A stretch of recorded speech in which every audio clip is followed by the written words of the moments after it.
Unang-una, delikado po ito.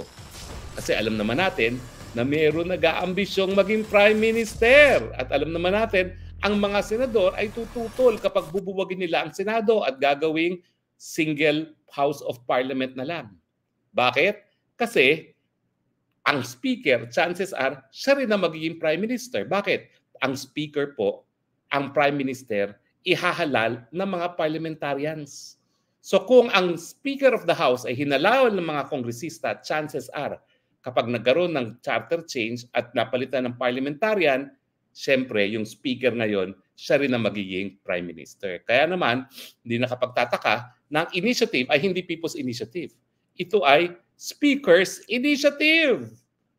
Congressional Initiative. Hindi naman naggalit sa taong bayan. So yan po yung unang-una. Nakakabahala po yan. Dahil pag yan ay naapruban, abay, kung anong gusto ng Kamara, yun ang masusunod. Magiging inutil ang mga senador pagdating sa mga dapat na isumiti sa taong bayan kung paano maamendahan ang saligang batas. Pero mas nakakabahala pa yung pamamaraan na isinusulong nila itong pirma part.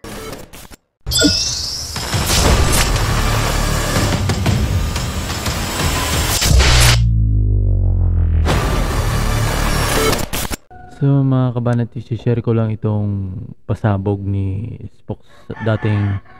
dating spokesperson Harry Roque patungkol sa charter change na ngayon daw ay parang sinisikapan ni House Speaker Martin Romualdez na isinusulong ito sa Kamara para ay napakalaki pa ng plano nito dito makikita mo mga kabanan na napakalaki yung plano pala ni Martin Romualdez, yung mataas talaga na posisyon. Ito yung pahayag niya, panoorin mo. Medyo may natuklasan kasi dito si spokesperson Harry Roque patungkol sa balak ni Romualdez, mga kabanat. So anyway, tuloy-tuloy po ang ating Spokes Hour dahil meron na naman po tayong mainit na issue. Well, sinabi na po ni Speaker Martin Romualdez na isusulong ng mababang kapulungan ang charter change. Siya rin na magiging Prime Minister. Bakit? Ang ambisyong maging Prime Minister. At ibig sabihin... Na inyo napakinggan, no? Mayroon daw ambisyon na maging Prime Minister itong si Martin Romualdez. So, kasi tandaan nyo, ilang 2025 parang magkakaroon na naman ng eleksyon. So, 2024 ngayon. So, halos isang taon na lang, no? Tapos na naman yung maligayang araw nila dyan sa Kongreso. So ito, panoorin natin itong karugtong. Kung ano yung proposal ng Kamara, yun ang makikerry at yun ang dadalhin sa taong bayan dahil siyempre 24 lang ang mga senador. Now, unang-una, delikado po ito. Kasi alam naman natin na mayroon nag-aambisyong maging Prime Minister. At alam naman natin, ang mga senador ay tututol kapag bubuwagin nila ang Senado at gagawing single House of Parliament na lang. Bakit? Kasi ang Speaker, chances are, siya rin na magiging Prime Minister. Bakit? Ang Speaker po, ang Prime Minister, ihahalal ng mga parliamentarians. No. So kung ang Speaker of talagang House ay hinalawan ng mga kongresista, chances are, kapag nagkaroon ng charter change at napalitan ng parliamentarian, siyempre, yung Speaker ngayon, siya rin na magiging Prime Minister. Kaya naman, hindi nakapagtataka na ang initiative ay hindi People's Initiative. Ito ay Speaker's Initiative. Congressional Initiative. Hindi naman naggalit sa taong bayan. So yan po yung una-una. Nakakabahala po yan. Dahil pag yan ay naapruban, abay, kung anong gusto ng Kamara, yun ang masusunod. Magiging inutil ang mga senador pagdating sa mga dapat na isumiti sa taong bayan kung paano maamendahan ang saligang batas. Pero mas nakakabahala pa yung pamamaraan na isinusulong nila itong pirma part 2. Unprecedented. Unang-una, mukhang ito nga po ay initiative ng Kongreso at sila pong makikinabang nito. Kasi kapag voting jointly na, kung anong gusto ng Kongreso, yun ang dadalhin sa taong bayan. Siyempre, Pangalawa, siyempre, pagka voting joint, marami kasing congressman, 24 lang yung senador.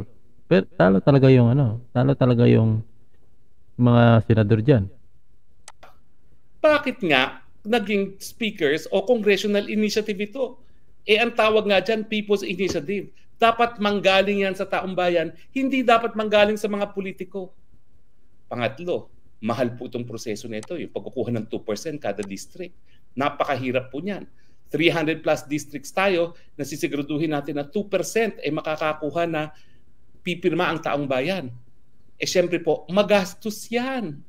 O, saan ang kinukuha ang pondo? Siyempre, kung yan ay initiative ng Kongreso, manggagaling na naman yan sa pondo ng Kamara de Representante. O yan, magagalit na naman sila. Sasabihin nila, naku, fake news na naman. Saan kukunin ng pera dyan? Hindi naman paggagastos yan. Pagkagagastosan yan galing sa bulsa ni Speaker. Sigurado ako dyan. Di ang gagamitin nila, kaba ng bayan, yung budget ng Kongreso. Pwede ba naman yun? People's Initiative, naging congressional initiative and funded by Congress. Pang-apat, kung gano'ng kabulok ang eleksyon, gano'n din kabulok itong pirma parto. Bakit? Namimigay po ng kwarta. Binibili o di naman kaya linoloko mga pumipirma.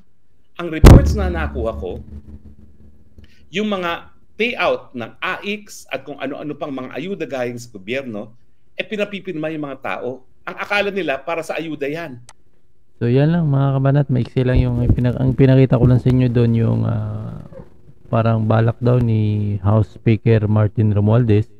Una, mismo nanggaling sa bunganga ni spokesperson Harry Roque na may balak itong si Martin Romualdez na maging Prime Minister. So parang ngayon, parang lumalabas na hinahabol nila yung itong kasi malapit na matapos yung kanilang 3 years lang kasi yung mga congressman di ba?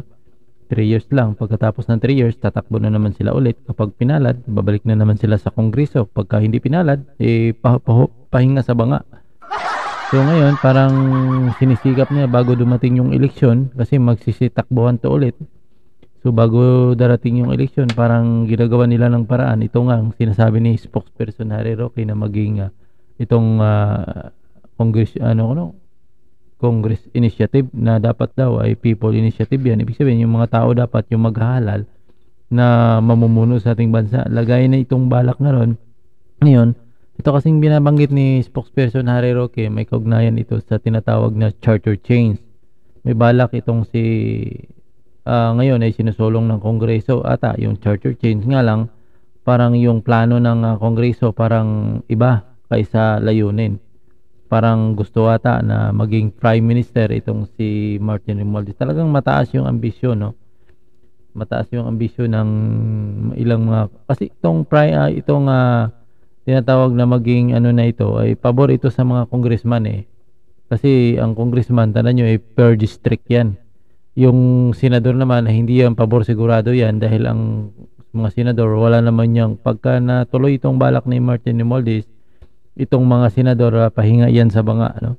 Pahinga yan sa banga at sunod-sunuran na lang yan sa mga congressman. Kasi ang congressman, kapag nangyari ito, babalik ito sa mga kanya-kanyang mga distrito at saka sila na yung mamumuno doon.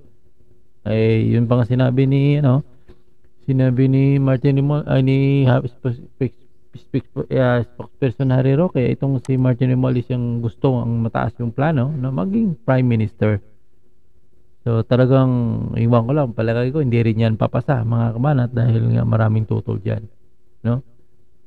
At alam naman natin na dapat binago na lang talaga yung talagang makatotohanan, hindi yung parang babaguhin mo nga, mag-charter change ka pero may mga may mga plano, may mga pangsariling kasi sa akin parang wala rin akong tiwala dito sa House Speaker natin. Parang talagang mayroon talagang gagawin para makukuha yung mataas na posisyon So yun lang muna mga kabalat ng video. Maraming salamat at yun ang unang video natin sa 2024 kasi nga parang inabangan ko, parang naka-resist pa yung Kongreso at saka Senado wala pa silang session now. Iwan ko lang kung kailan pabalik ang mga ito. Napakahaba yung bakasyon ng mga taong ito, no?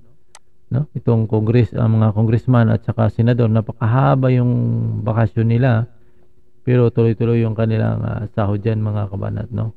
tuloy-tuloy pa rin, no? Habang nakahilata lang, no? Haba, nakita nyo na mula tong nag-start yatang N yan, mga 20 line of 2 ng December. Ngayon, anong pitcha na, pero tinitingnan yung kanilang page ay wala pa rin talagang update. Wala silang kung kailan sila mag-resume ng kanilang session. Sino mo na mga kabanat, maraming salamat sa next video.